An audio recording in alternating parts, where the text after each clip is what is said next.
Anita here, and welcome to week 19 of the 52-week illustration challenge. Can you see what's different in this picture? Can you see it? Can you see it already? I've actually stretched my paper properly for the first time in a very, very long time.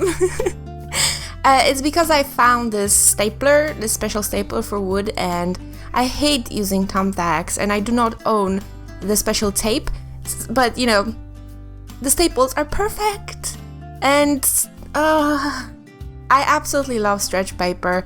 There's something amazing with how flat this whole thing is. It's crazy. I could talk about it for hours, but that's not why you're here.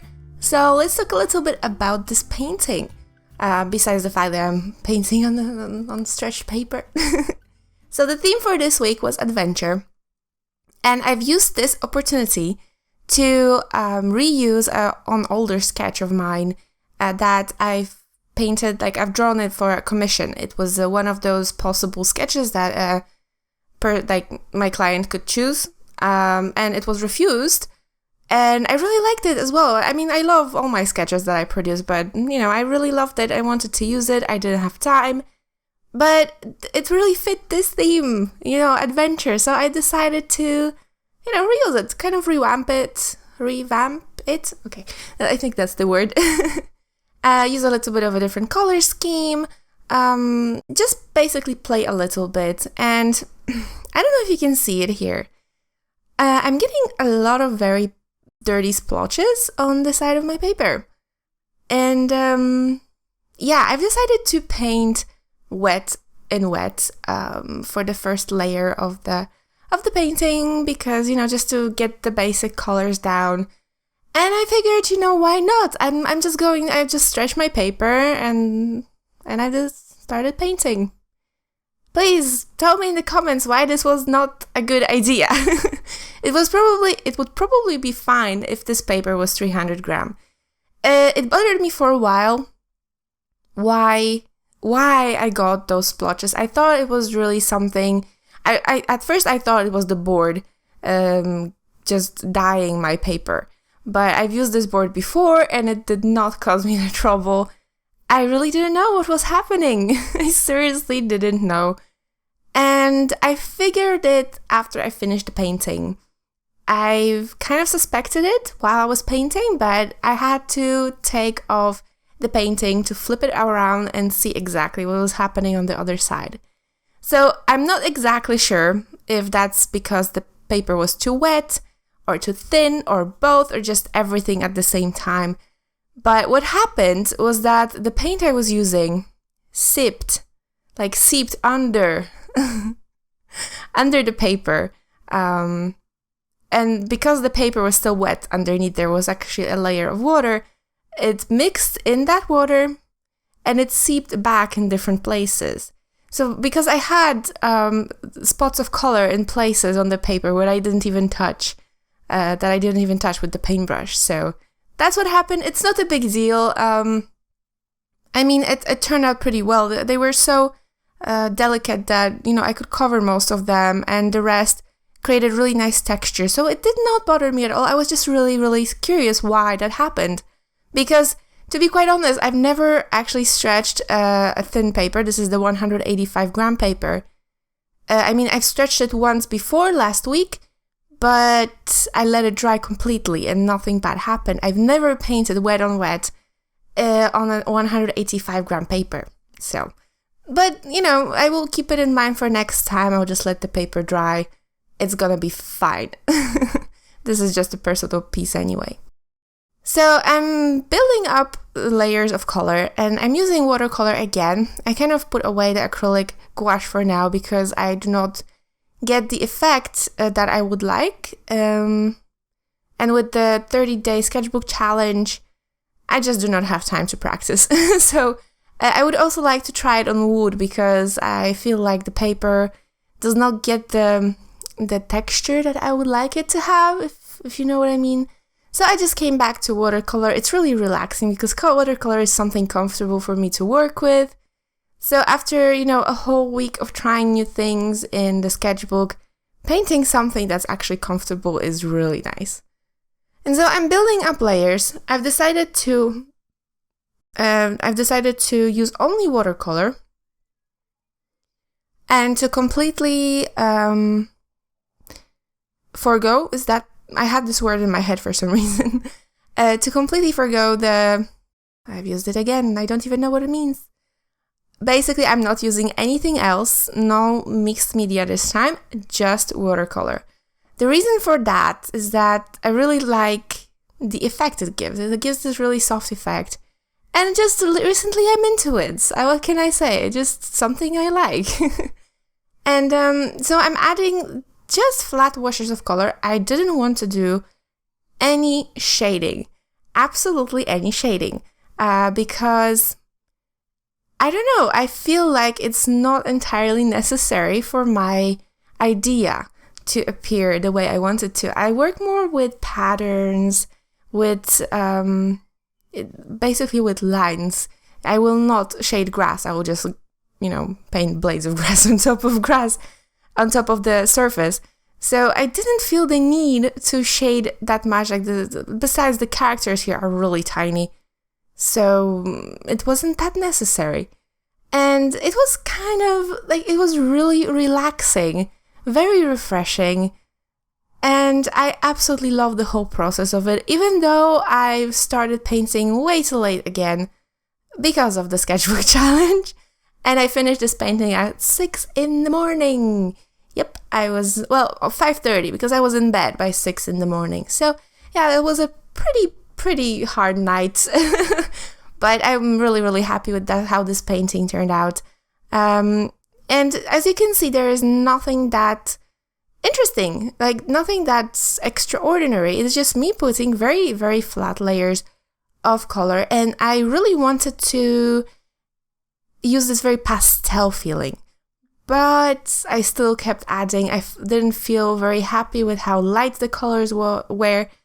I might have added the lines, but I was like, if you add the lines, maybe I should explain that. When I add the lines to the painting, it makes gives me that complete feeling, like the item or characters, they're complete when they have the lines and the coloring. And perhaps if I added the lines, which are always a bit darker, it would complete that picture for me. But because that's the problem with using only pencil lines, because I can't really say how the painting will look like with the lines. That's what was really nice when I was using fine liners. But on the other hand, fine liners were way too dark. So I just kept adding color until I felt it was enough. And it took quite a long time. Just because one of the things because I couldn't decide what to do with the background. As you can see, I'm working mostly on the foreground here, because these were the things that I was certain, how I wanted them to look like. So I knew the characters had to have specific colors, and I'm working with a very limited palette of color. I'm using only blue, then sienna brown, and a mix of different reds, which have the magenta in them, and then just a green color, like an olive green with a little bit of the same blue. And I think I'm using phthalo blue for that one. I'm not exactly sure. You know, guys, how I work. I can't really remember the colors, but it's not Prussian blue, so I think it's a phthalo blue. Yep. It's a very nice transparent blue, which I really love because it really mixes well and creates very rich, deep undertones to the colors. It has a little different tint than the phthalo, than the Prussian blue. So it felt like it fit in this case. And so I really wasn't sure here what I wanted to do with the background. I really wanted to create some kind of forest scene. And as you can see here, I'm trying to add some distant bushes, something going on in the background. But recently I came to a conclusion that I really don't like the way I draw trees. They do not satisfy me anymore. I don't know, they were just something like they don't fit with the rest of my drawing. That's my way. That's how I felt. I don't want to draw too many details on them, so I don't want to go into the whole leaves and stuff like that. But I also don't want to just leave them in the one shape. And I've realized that I've done that here. As you can see, I'm adding just bare trees at first, but that still does not satisfy me. So I tried adding just basic shapes of trees, not circles. For some reason, I can't handle circular trees, so they are a little bit more on the longer side. And I'm doing a lot of research recently. I'm just, the way I do research about, like, if I want to change something or improve something in my painting, but I don't know how, except drawing, I also look at different kinds of illustrations. And so I will go to Pinterest and I will just look. I will just type, for example, forest illustrations, and I will look at different ways artists draw foliage. And I don't want you to think here, because that's not the way it works, that I'm not going there just to look and then copy. But by looking at what different artists came up with, that kind of like triggers my mind into thinking how I could do it on my own.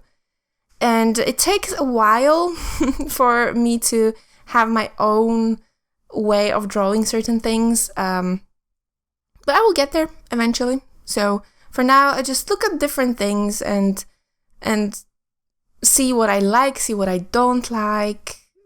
It's a really hard process. But here, as you can see, I've decided I did not like that brown background. It looked too warm. Everything looked so warm to me. And so I've decided to mix that. Warm is not a good word. It was just too bright. Just way too bright, and just all the colors melted together. It had to do also with coldness and the warmth of the foreground, but it was not only that, just everything melted together, and I wanted to build up some layers. So I started glazing, and I mixed up this color. How do I call it? It's just a mix of the same green that I've used in the foreground, and that phthalo, and that blue. And I've decided to use that same one to create simple shapes. As I've said, the simple shapes of foliage. And this is the kind of style. This is still not what I want, because it's just too simple. I don't know. It's not mine. I don't feel it. But this is what I've seen a lot of artists using, the kind of like very simple shapes. And I wanted to try it. I wanted to see how it would look like. I do not hate it, but I still feel it does not fit with my way of drawing. It's too simple. I tend to use a lot of details, and so, the search continues. I do, however, really like that elongated shape of trees. I don't know, I've never thought about, it kind of looks like bunny ears now that I think about it. I never really used shape like that for trees. I always went towards a very big and round and with a huge crown, or that's a Polish word. That's a Polish translation, but a very, very big bushy top, the tree top. And I've never really went for the elongated shape, and I really like that. So I will look into that. It was fine for this background, I felt, because, there was a lot of things going on in the foreground. So not necessarily, the detailed background was not necessarily needed. And to begin with, I really wanted to have a very kind of like even mossy feeling in the foreground, or rather, when I'm talking about foregrounds, about on the same level as the mushroom, so behind the characters.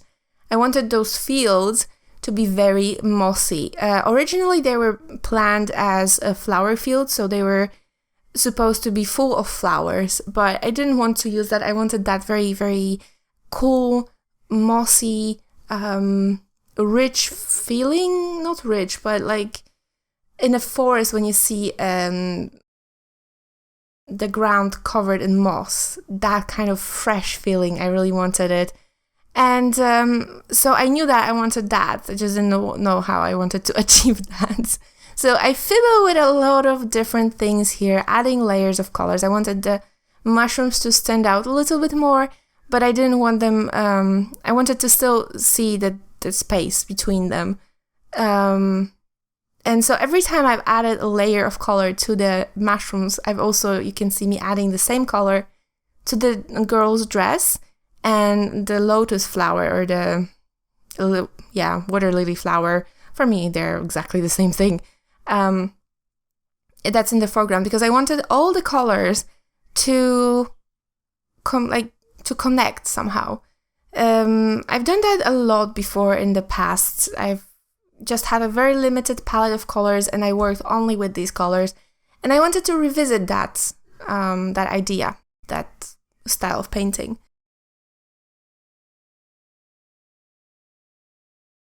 So for the moss, I've just decided to use very simple but very time-consuming way of painting, and I'm just, as you can see, drawing little blades of grass. I skipped most of it because nobody wants to see me doing that over and over again. You get the gist of it. It took a long time, but it was totally worth it. I really liked the way it looked like. And I've also added something to the background that I haven't done for a while, and that's those little leafy plants. I used them a lot before, but for some reason I just stopped. At some point I just stopped doing that. I don't know why, but I really like that. It really fits in that in this picture. Probably because I'm like I've said, I'm revisiting the idea and the way of painting from before. And so here I'm adding the foreground first layer pretty much of the, I really don't remember how they're called, but I keep painting them everywhere anyway. Bulrushes, is that? I think someone on Facebook mentioned it to me, and I really got excited because I didn't know how it was called. So I really like drawing those plants. They're just like this typical plant that's supposed to be, on the lake. That's what it is for me. And as you can see, I'm adding lines slowly. This was the point where I was like, okay, the colors are there. I should probably start doing lines. And when I was adding lines to this tree, I kept doing it because I felt that it would be uneven otherwise. But at this point already, I knew that I wanted those trees to be a little bit darker. And the reason for that, if you look at it right now, you don't see the depth. They needed to have a different value than the rest of the trees, because otherwise they would just blend in with the background. Now, originally, I wanted to have the whole bark textured. So I wanted to paint in the texture, but because it was so late, I've decided not to. And it's not necessary, but that's why I wanted to add that darker color. And as you can see here, the characters are really, really simple. I kept the original idea. Basically what's happening in this picture is that there's a brother and sister, and they are going for a picnic, going to have a picnic with this bunny rabbit. And they need to get to the field where they want to have a picnic, they have to cross a ferry, cross on the other side of the river or lake, whatever you want to call it. And to do that, they have to, ask the ferryman, that's the frog. But he is very suspicious of the basket because, he's just a little bit paranoid, perhaps. And so the girl is explaining what's in the basket, and, eventually, of course, they cross, of course. But I really thought this was kind of like a cute idea, kind of like a story, I don't know. But I really liked it. I liked the way the setting was. I loved the way the boy was mimicking the frog. I don't know, that's why I really wanted to revisit this painting, because I really loved the sketch, and I'm glad I got to do it. So, as I said, I'm not doing pretty much any shading. The only thing I regret is that I didn't shade the other frog a little bit better, because there is the one that's sitting on the leaf and there's another one that's in the water. And because it was so late, I was like, never mind, this frog is not important anyway. And I regret that. I could have done, because you can't really see it that well, I could have done the lines a little bit darker. It doesn't take much. And, but that's okay. That's just what you get when you're working on something at night. And in the end, there is not that much. It doesn't matter that much, so I was okay with that. And last but not least, I'm adding a few little details in white, and that's mostly just the water wrinkles, the ripples in water, and a few fireflies here and there. I love adding that. And besides that, nothing much more, because I didn't feel it was necessary. And yeah, that's pretty much it. Here you can see the whole painting. If you would like to see the full painting, you can actually head to my Facebook page. The link is in the description. And that's pretty much it. I hope you guys enjoyed it. If you like this video, please consider leaving just a like, just hitting that like button. And if you're new, if you're new to my channel, please subscribe. I make these videos every week. And yeah, thank you so much for watching, guys. Have a gorgeous day, and I will see you next week. And probably earlier, because we're still doing the 30-day challenge. Bye!